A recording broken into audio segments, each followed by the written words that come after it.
Hello friends, आपका स्वागत है प्रिया पॉलिटी डिपार्टमेंट में। आज हम आपको संविधान के भाग 16 के बारे में बताएंगे, जिसमें कुछ वर्गों के संबंध में विशेष अनुबंध का वर्णन किया गया है, जो अनुच्छेद 230 से लेकर 245 तक है।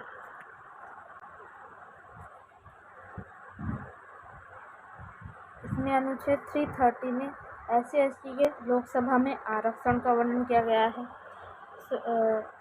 SC का 84 सीटें आरक्षित की गई हैं लोकसभा में, जबकि ST की 47 सीटें आरक्षित की गई हैं। अनुच्छेद 331 में एंग्लो इंडियन के आरक्षण का वर्णन लोकसभा में किया गया है, परंतु वर्तमान अनुच्छेद 332 में राज्य विधानसभा में अनुसूचित जातियों जनजातियों के आरक्षण का वर्णन किया गया है, जबकि 333 में राज्य विधानसभा में एंग्लो इंडियन के आरक्षण का वर्णन किया गया है। 334 में 70 वर्ष 50 सीटों के आरक्षण तथा विशेष प्रतिनिधित्व की समाप्ति का वर्णन किया गया है, अर्थात प्रत्येक 10 वर्ष के पश्चात पुनः SC/ST के आरक्षण की व्यवस्था का वर्णन किया गया है। अनुच्छेद 338 में राष्ट्रीय अनुसूचित जाति आयोग NCSC का वर्णन किया गया है, जो 65वें संविधान संशोधन द्वारा 1990 में जोड़ा गया, जो एक संवैधानिक निकाय बना है। 338 के काम में राष्ट्रीय अनुसूचित जनजाति आयोग NCST के बारे में चर्चा की गई है, जिसका 89वें संशोधन के द्वारा 2003 में जोड़ा गया। 338 का खा राष्ट्रीय पिछड़ा वर्ग आयोग का वर्णन करता है, जो NCBCS के बारे में बताता है, जिसका 1993 में गठन, जो 102 राष्ट्रीय पिछड़ा वर्ग आयोग 102वें संविधान संशोधन द्वारा 2018 में एक संवैधानिक निकाय बनाया गया, काका कालेकर की समिति के द्वारा। NCST और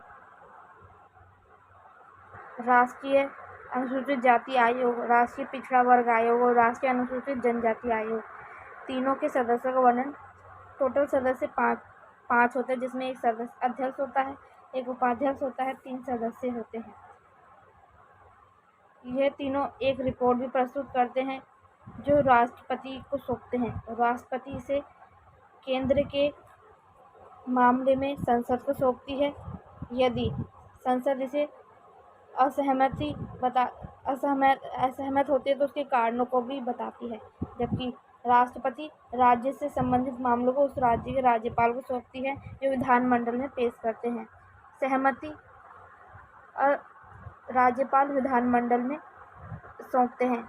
अगर असहमति होती है तो वह भी कारणों के बारे में बताते हैं। राष्ट्रीय अनुसूचित जाति, राष्ट्रीय जनजाति आयोग एवं राष्ट्रीय पिछड़ा वर्ग आयोग के सेवा, शर्तें, नियुक्ति और वेतन का सारा कार्य राष्ट्रपति के द्वारा किया जाता है।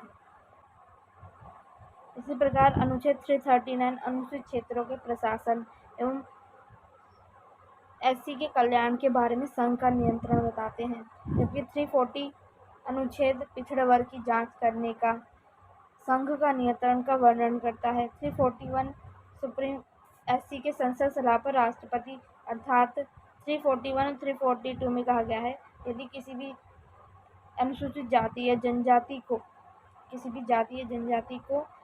उसमें शामिल किया जाएगा तो ये संसद की सलाह पर राष्ट्रपति के द्वारा किया जाएगा।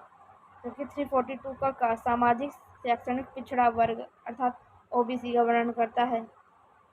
यह किसी विशेष जाति का सामाजिक स्टार्टअप रूप से पिछड़ा वर्ग के रूप में अधिसूचित करने की सूची में भारत के राष्ट्रपति की शक्ति और संसद की शक्ति से संबंधित है। नोट यह है कि 338B और 342 का दोनों 102वें संविधान संशोधन से संबंधित है। जहां 1993 में राष्ट्रीय पिछड़ा आयोग का गठन किया गया था, वहीं 2018 में OBC को नई जाति के रूप में आरक्षण दिया गया। OBC जाति बनने के लिए संपूर्ण लड़ाई लड़ी गई, जिसका कुछ चरणों में विभाजन किया गया। जिसका पहला चरण है, पहला पिछड़ा वर्ग आयोग का गठन किया गया, जिसके अध्यक्ष काका कालेकर थे।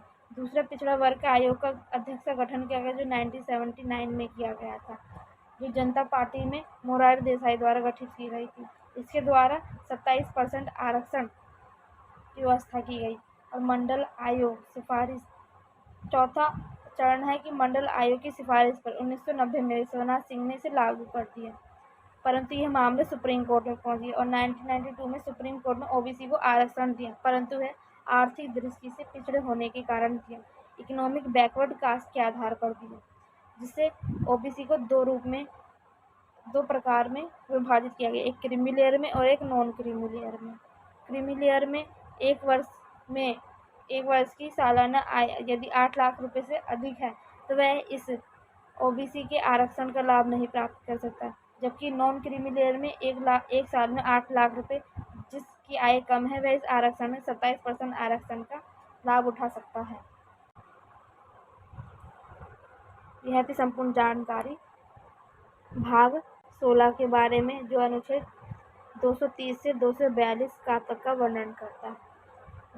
इसी प्रकार की संविधान के भाग को जानने के लिए हमारे चैनल को सब्सक्राइब करें। Thank you very much.